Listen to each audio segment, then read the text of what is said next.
Hi, and welcome to another episode of Content Marketing today I'm going to be focusing on content marketing and CrossFit. More specifically, how the CrossFit community has managed to utilize content marketing and the tactics employed in a successful content marketing strategy, turn it into the incredibly successful brand that it is today. Just a quick introduction. I'm sure everyone's heard of CrossFit. A lot of people I know do CrossFit, but just in case you haven't heard of it, essentially what it is it's a workout class that's done normally in about an hour and involves a lot of different types of workouts and movements in them. So everything from heavy lifting to Olympic weightlifting to pull-ups, complex gymnastics, straight up cardio, running, swimming, rowing, biking, anything can be included. And you kind of do all of these things as part of one workout to kind of give yourself a full body workout. I'm not here to sell CrossFit or anything, but just want to give you a little breakdown of what exactly it is. So CrossFit back in 2005, it was actually founded in 2001, but by 2005 it had a few affiliates out there, so a few gyms around the United States. And today it has over 11,000 affiliates, so 11,000 CrossFit gyms have popped up. And this isn't just in America, as you can see from this map. It's actually gone very much global. It's popular. You can be found in almost every single state. There's even one in Antarctica. I think it's called like CrossFit Below Zero or something like that. I can't remember the name right now, but this really has become a phenomenon. And Forbes recently had an article saying that it's a $4 billion brand. So we know that throughout time we've seen, especially in the past couple decades, a lot of exercise fads come and go. So you had Taibo, you have Zumba, you had P90X, and these things are still going somewhat strong in some respects. People still do Zumba a lot. P90X is still a popular in-house exercise routine for a lot of people, but nothing at the scale of what CrossFit has managed to achieve.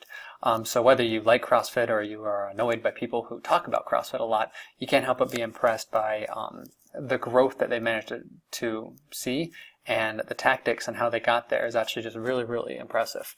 So from the beginning, this is the same website. They recently updated, CrossFit.com recently updated their website to what you see on the right there.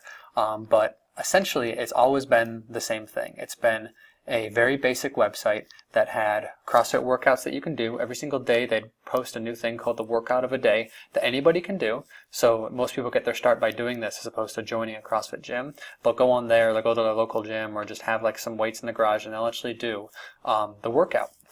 And on there they'll have things about where you can find affiliates, some simple like exercise demos and courses you can take and things like that. But there was never any, and there still isn't any advertising on CrossFit.com. This is just all about useful content for the audience, for the CrossFit community, that they can use to become CrossFitters. And this is such a great way because CrossFit gyms are actually quite expensive to join. You're talking about anywhere from $100 to almost $200 a month to take these classes. So the way that people become fans of CrossFit is, well, we're going to just put the workouts out there. We're going to show people what exactly it is. They'll try it out on their own.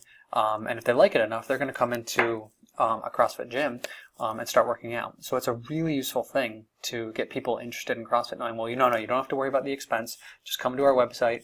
You can start doing the workouts on your own. And if you like it, you can then possibly join a gym if you'd like. And this content goes beyond just exercises and things like that.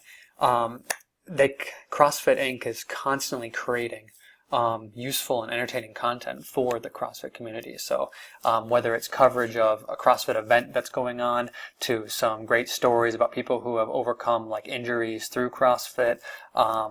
CrossFit has a big connection with service members, so they always have articles and videos on that. And not just written articles, they're producing a lot of videos. They're constantly now starting to create documentaries on CrossFit, trying to get the name of CrossFit out there. On the right there, you'll see a poster for a documentary that they released back in October called The Fittest Man in History, which is simply about a man named Rich Froning who's run the Crossfit Games, so the annual CrossFit competition, 4 years in a row.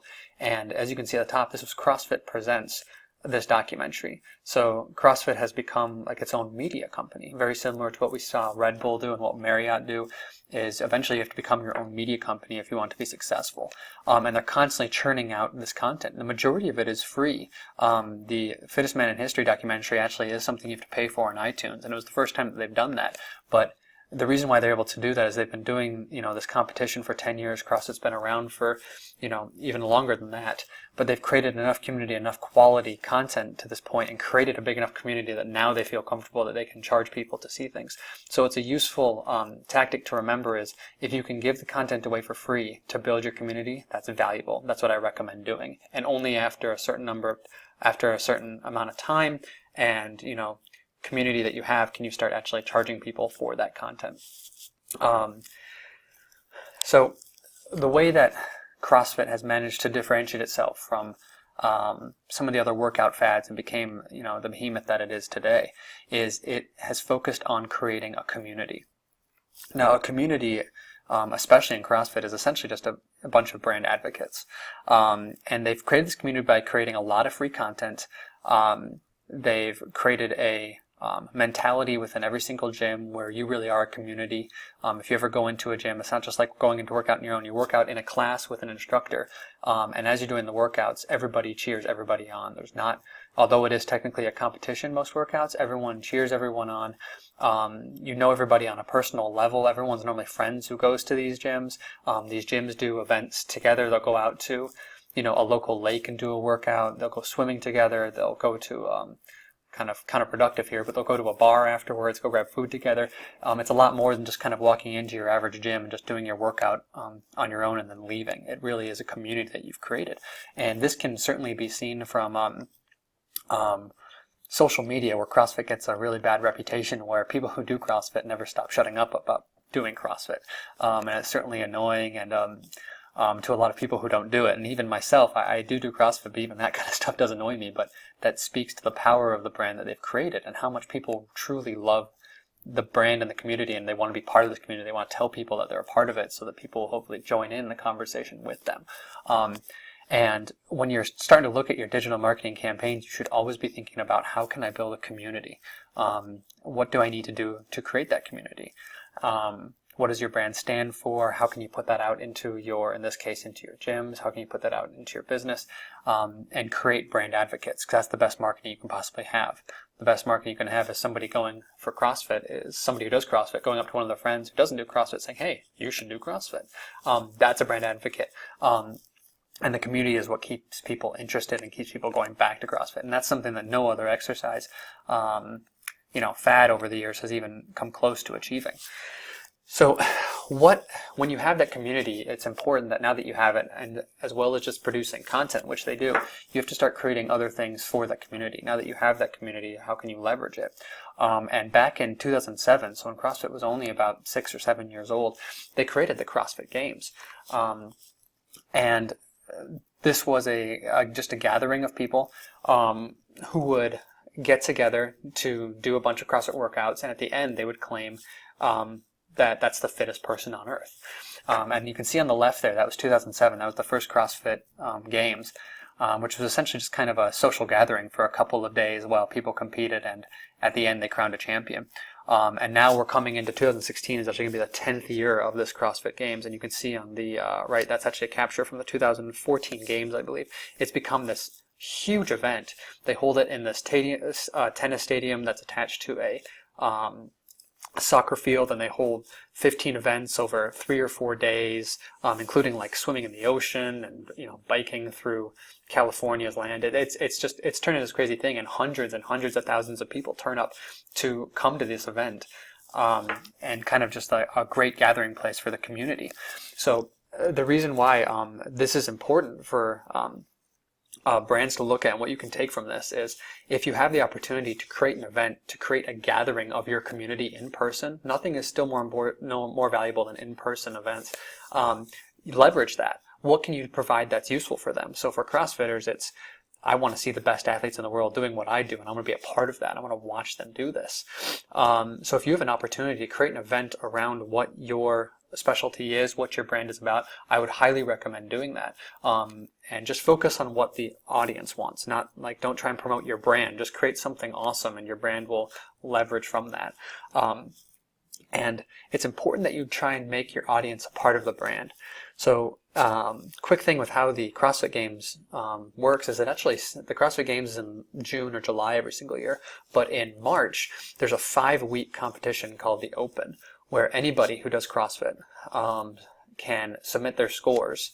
Everyone in the community does the same 5 workouts over a 5-week period. So your average person, such as myself, does the same workout as somebody who's competing at the games. And the whole point is you can compare yourself to these elite athletes. And then the top 20 from each region go through to a regional competition, and the top 3 from those goes to actual games. So it's a stretch. I'm never going to get anywhere near the regionals, but it's so much fun to be a part of it. And if you go on games.crossfit.com, you can see this leaderboard, and you can find your name on there. Yeah, sure, I'm in 80,000th place, but I'm on the same leaderboard as these elite CrossFitters. So I feel really a part of that brand. It isn't just like a competition for just the elite. I can be a part of that community and talk about it. I'm doing the same workouts as them. I mean, how often, I can't go on the same NBA court as LeBron James and play with him, but I can compete with the athletes here at the CrossFit Games. So they've not only created this event, created this community, they've made everybody a part of that brand and a part of that community. So that's just really what I encourage you to do. CrossFit has done an incredible job of creating a community through very useful content, very entertaining content, and they've leveraged that community into in-person events and made you a part of the brand. So just things that I would highly recommend you look at for your brand, and how you can create that community and how you can leverage that community to further your brand.